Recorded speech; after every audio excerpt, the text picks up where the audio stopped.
Newspaper advertising can show the public what a store has to sell. Yes.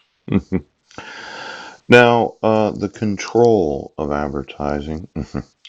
To keep high standards, the advertising business has organized its own associations. Oh, the American Association of Advertising Agencies, the Association of National Advertisers, the Audit Bureau of Circulations, and others. The United States government, too, maintains a Federal Trade Commission and a Federal Communications Commission.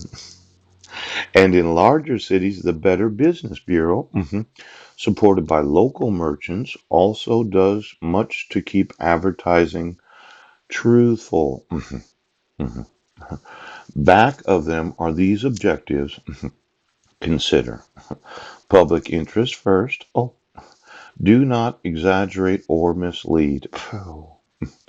Now, these associations of advertising agencies, yeah, why don't you get me all the members of them?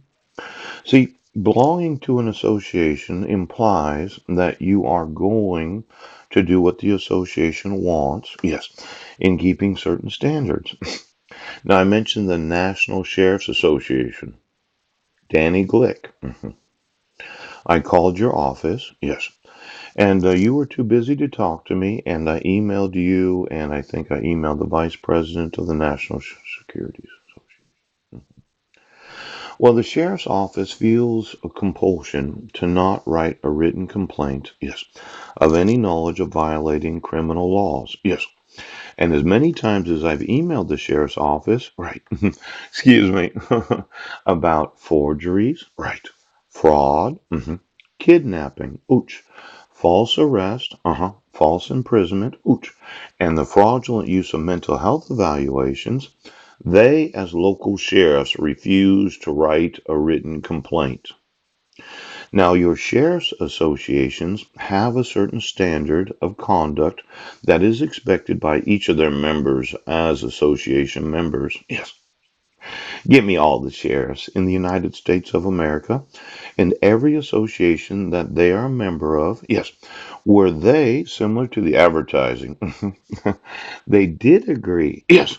If they had any knowledge of any violating of the laws of the United States, they would be held personally liable. And then give me all the dues of the sheriff's associations. Yes.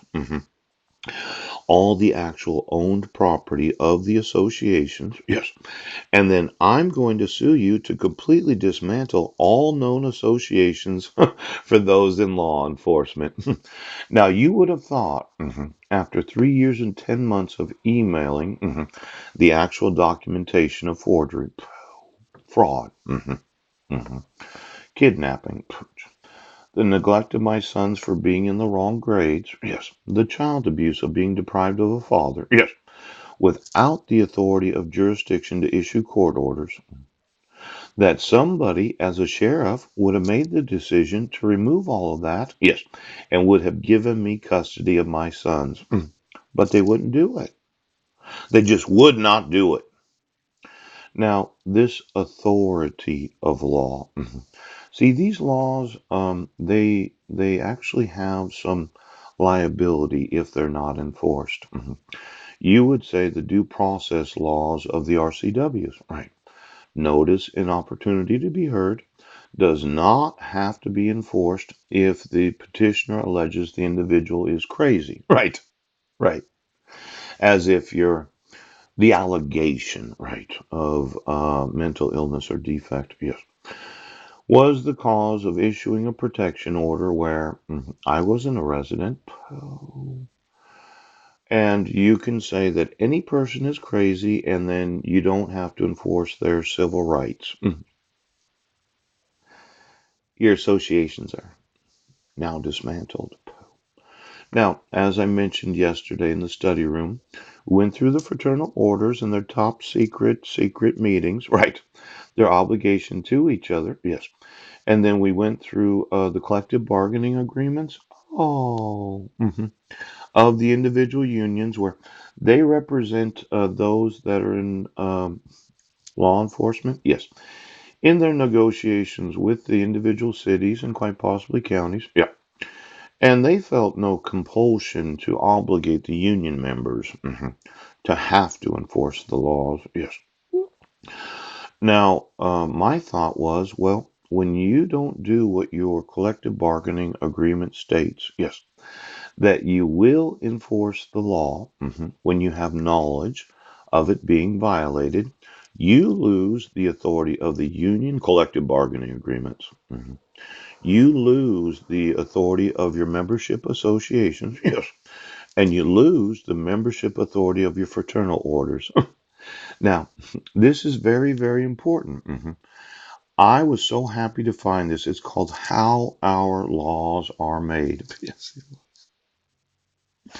These laws only have authority when they are enforced. Yes. When you make some sort of agreement that you're going to refuse the authority of the law, yes, the law has no authority. Oh! Now, we're going to look today, U.S. Government Printing Office. Yeah. Now, this is for sale by the Superintendent of Documents, U.S. Government Printing Office. I actually didn't have to purchase it. I got it for free off the internet. Yes. I didn't know that they sell these, but good for them if they can get the money. Yes. Now, this was agreed to on July 25th of 2007. 110th Congress of the United States of America at the first session. Yes, yes, yes. Resolved by the House of Representatives, the Senate concurring, how our laws are made. In addition to the brochure entitled How Our Laws Are Made, as revised on the direction of the parliamentarian of the House or in consultation with the parliamentarian of the Senate, shall be printed as a House document under the direction of the Joint Committee on Printing. Yeah, we printed a lot of these. Yeah. 550,000 copies of the document, of which 440,000 copies shall be for the purpose of the House of Representatives. 100,000 copies shall be for the use of the Senate, and 10,000 copies shall be for the use of the Joint Committee on Printing. Such number of copies of the document as does not exceed a total production and printing cost of $479,247.